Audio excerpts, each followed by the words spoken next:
Hey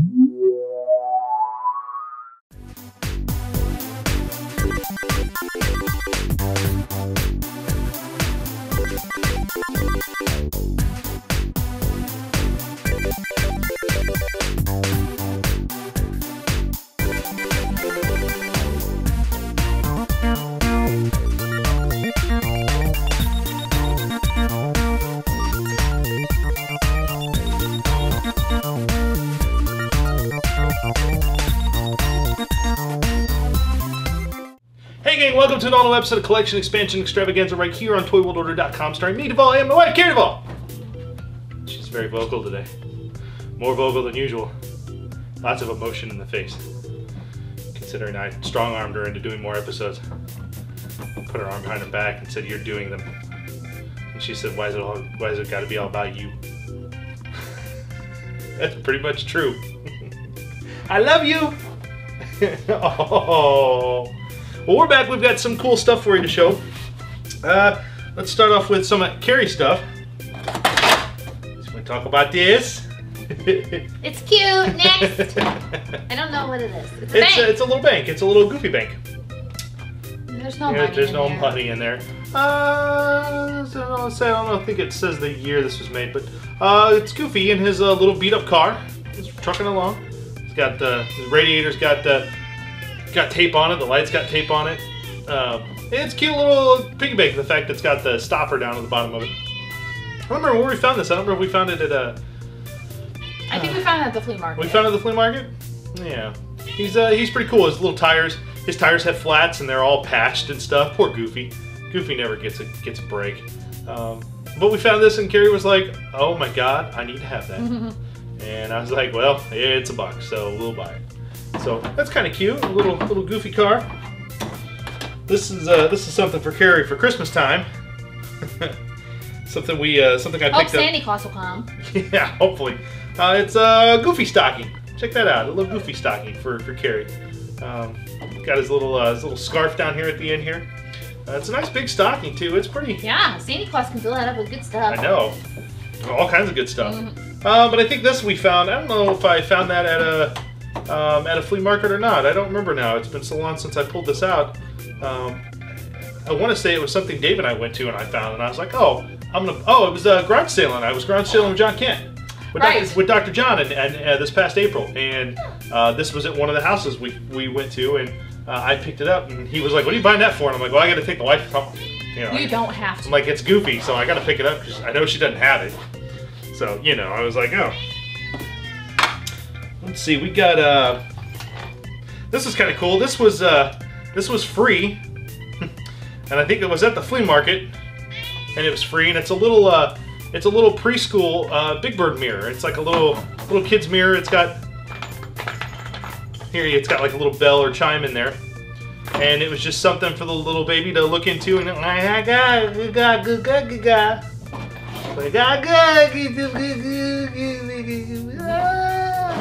so it's kind of what it's used for. But we thought it was kind of cool, and we're like, well, it's free, so. We don't have to pay anything for it. We're just gonna take it home. That's what free means. Well, sometimes. Other times it's like free with the purchase of this. What? So yeah, we saw that at the flea market. It was on the table. It was a box of free stuff, and Carrie was like, "Well, yeah, I'm gonna take that because it's free." I said, "You know what? You're right, Missy." And then we've got one other cute thing. It actually isn't Carrie's, but. Something I found was kind of cute was this little stuffed Poochie. And Poochie was from 1982, and she was made by Mattel, but she was also one of the characters, if I remember correctly, she was created by Hallmark. And I might be wrong on that. Hallmark made a lot of characters, and I'm pretty sure Poochie fell underneath that same kind of umbrella. But they did a little animated series that was really short-lived, and a number of actual large-size like Poochie dolls. You could like style their hair and stuff. And this, I think, was just one of the regular stuffed animal versions of Poochie that you could buy. Did she have a name? Was there something on her? No. Yeah, her name is Poochie. Oh, wait, her name is Poochie. Her name is Poochie. She was a Poochie. Oh. Nope, that is her name. Her name is Poochie. Gotcha. Little pink fluffy dog, fluffy-eared dog. Poochie was kind of big for a little bit in the early '80s. It was she was kind of a big deal, and then she kind of faded from obscurity. So when I found her at a garage sale with Dr. John Kent, I was like, holy crap, that's Poochie. I'm buying Poochie. We found a couple books for Poochie over the last couple years, and we got a couple large-sized Poochie books, yeah, that we've shown on this show before. And it was something I was like, well, I don't have a little stuffed Poochie. That's kind of cool. I've never seen a little stuffed Poochie like this. So, you just like me saying Poochie, don't you? Let's move on. She's got a dirty mind. No, it's just you've said Poochie like 20 times in the last 30 seconds. I have said Poochie a lot. A lot of Poochie. And last but not least, for actually Carrie stuff, is something I don't think she'll ever drink out of. It might. It's big. It's big. We'll have to clean it out, but it's a big old, look at that big old goofy coffee mug. It's huge. I mean, look at the diameter of that. I don't drink coffee, but I drink hot chocolate. Hot chocolate, yeah. It's a good hot cocoa, and it's got her favorite guy on there that's not me. Is he doing something different on the front? No. Yeah, he's just, oh, your gosh. That's cute. Yeah. And of course, Carrie always likes to find, like we said, goofy stuff. And anytime she finds it, she's like, oh. Yeah, I'll probably use this in the winter and drink hot chocolate out of it. I think we found that at a flea market somewhere, and we were like, oh, that's a big goofy mug. That probably should come home with us, give or take. That probably needs to come home with us. So with Carrie's stuff out of the way, it's time for Carrie. Where are you going? A couple of things here that are kind of cool. This actually came from my friend Chet Plouffe. It's missing the top of the handle, but it's actually the real Ghostbusters carrying case for the Kenner line. And it's, like I said, it's missing the top handles here, but upon opening it up, it's got both trays. They're in here. They just happen to be stuck together there. But both collector trays are in there for the figures, and I love carrying cases. Sometimes they're kind of hard to find in good condition, and Chad was like, hey, I've got this real Ghostbusters case. Do you think you'd want it? It's missing the handle, but it's in good condition. I was like, well, it's missing the handle. Yeah, because you don't see these cases very often, but it holds 12 figures. It got some cool artwork on the back and the sides and the front. Same kind of artwork they used for like the color form set, so that was kind of neat. But this was cool, and I was like, oh, well, I don't have a little carrying case for the Ghostbusters figures, so something they don't make anymore is really cool. Vinyl carrying cases like this. They did up and through the 90s, and then they just kind of vanished and dropped off. So very cool. It's neat little real Ghostbusters stuff, yeah. Something to put all my real Ghostbusters figures in if we ever have to move again, or I get kicked out. I doubt either one's gonna happen, but it's never. It's better safe than sorry.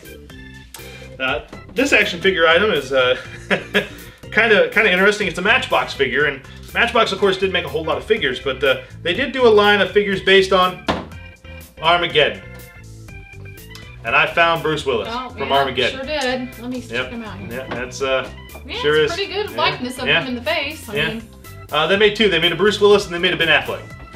And he's actually not too bad. I mean, he's got some decent articulation. His arms are on a swivel joint there. His hands, his fingers are articulated. The helmet can come off, so his head can move.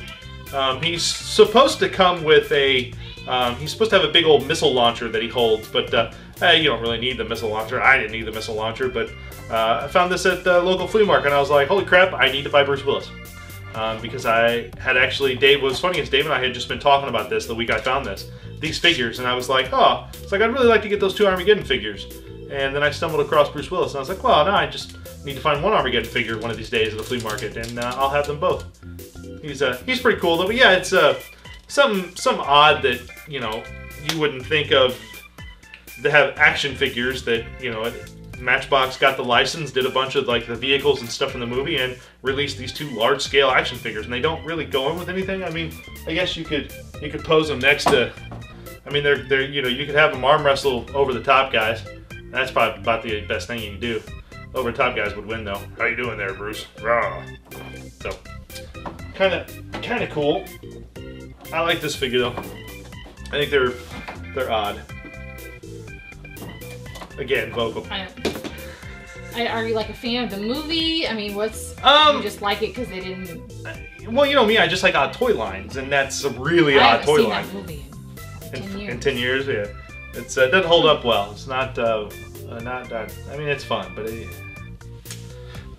last action figure item I've got for this episode is kind of cool. It's actually one of the last Captain Power vehicles that I needed, and this happens to be the good guy Jet from Captain Power and the Soldier of the Future.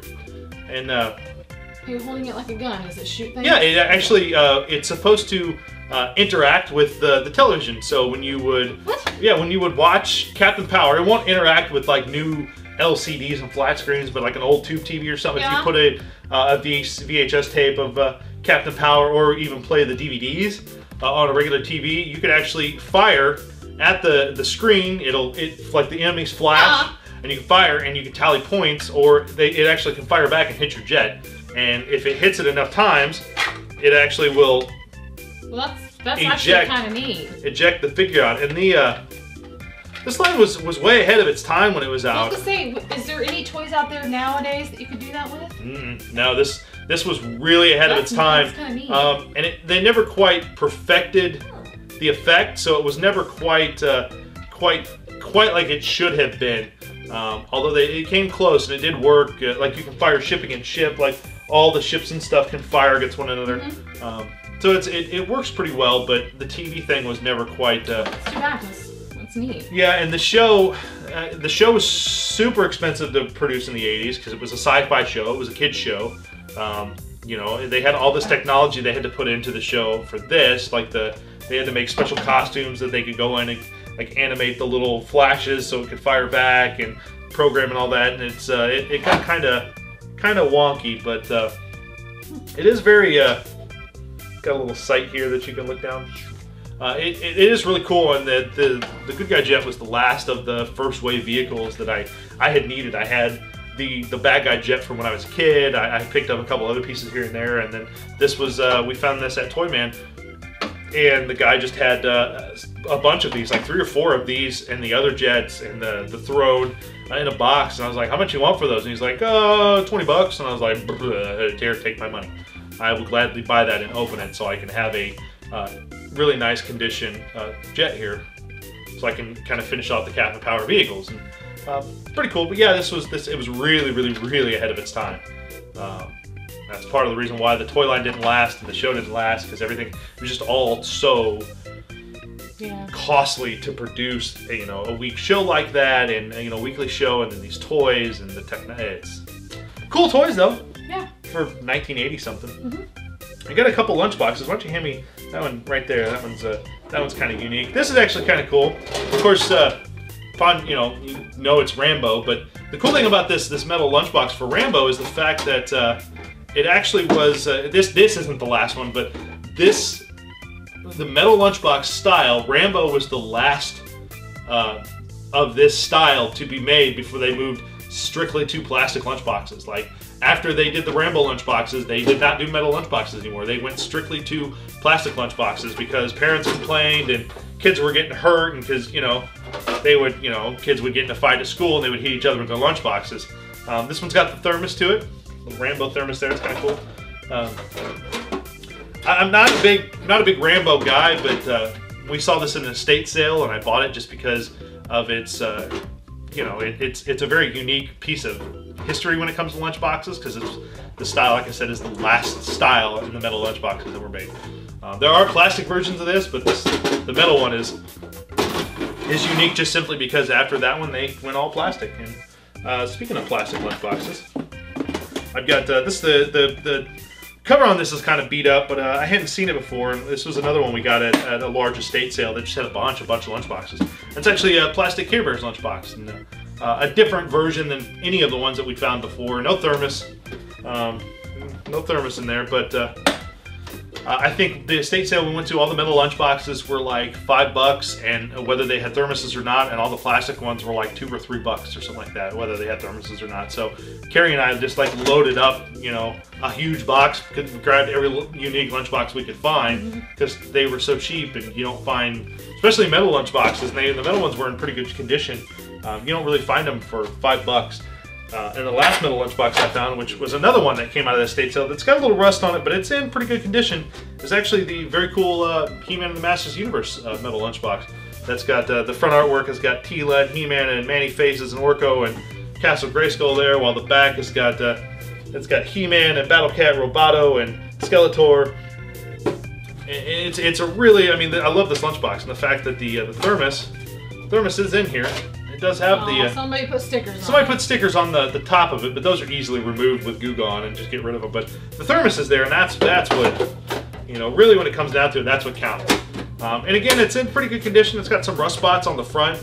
Not really many on the back, but on the front it's got a little rust spots, and it's a little rough right there. But again, for the fact that they just wanted to sell these, like, tell the estate people, just price the lunchboxes as cheap as you can go. I just want to get rid of them because they had tons of them, and we never got to see the rest of them because they were put back in a different room, and they wouldn't let us look at them. They said, no, we'll probably pull those out on Sunday, and it's like, I would probably buy more of them today if you had them out, but no, you know, let's not put those out at all.